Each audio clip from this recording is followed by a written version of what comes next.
Professor Mohammad ইউনূসকে উদ্দেশ্য করে কিছু বলতে আসছে। স্বাধীনতা যুদ্ধের পরে দেশের সবচেয়ে কঠিন একটা সময় আপনি এই দেশের হাল ধরছেন কোটি কোটি বীর জনতার ইচ্ছাকে সম্মান জানান। পুলিশ ধরলে 10 ঘাড়, পিনাকিরা ধরলে জয় বাংলা, জয় বাংলা।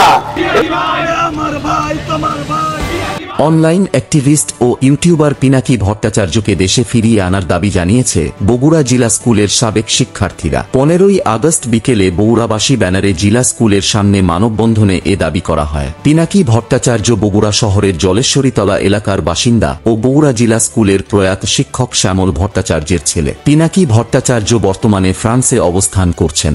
বগুড়া জিলা স্কুলের সাবেক শিক্ষার্থী মাহবুব উদ্দিন প্যাটেলের পরিচালনায় মানববন্ধনে বক্তব্য রাখেন সাবেক শিক্ষার্থী তৌফিক চৌধুরী, পিনাকি ভট্টাচার্যের ভাতিজা অপরূপ রাহি, দৈনিক ইনকিলাবের বগুড়া ব্যুরো মহসিন আলী রাজু, জলেশ্বরীতলা এলাকার বাসিন্দা আলতাফুর রহমান চৌধুরী ও সাফি প্রমুখ। মানববন্ধনে বক্তারা বলেন, ছাত্র জনতার আন্দোলনে শেখ হাসিনা সরকারের পতন ঘটেছে। এই আন্দোলনে অনলাইনে সবচেয়ে বেশি ভূমিকা পালন করেছে পিনাকি ভট্টাচার্য। তিনি বগুড়ার সিংহ।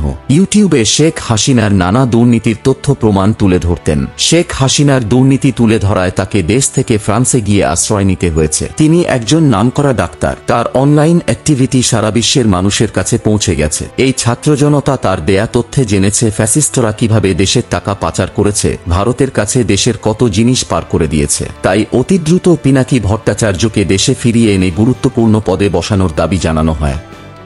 প্রিয় দর্শক, আপনি কি চান পিনাকি ভট্টাচার্য বাংলাদেশের মাটিতে ফিরে আসুক? তাহলে এই ভিডিওর নিচে অসংখ্য কমেন্ট করে এবং এই ভিডিওটি শেয়ার করে পিনাকি ভট্টাচার্যকে দেশে ফিরিয়ে আনার ব্যাপারটা প্রশাসনের নজরে নিন। তাহলে আমরা পিনাকি ভট্টাচার্যকে দেশে ফিরিয়ে আনতে সফল হতে পারব। সত্য নিউজ সবার আগে পেতে রহস্য মেসেজ চ্যানেলটি সাবস্ক্রাইব করুন।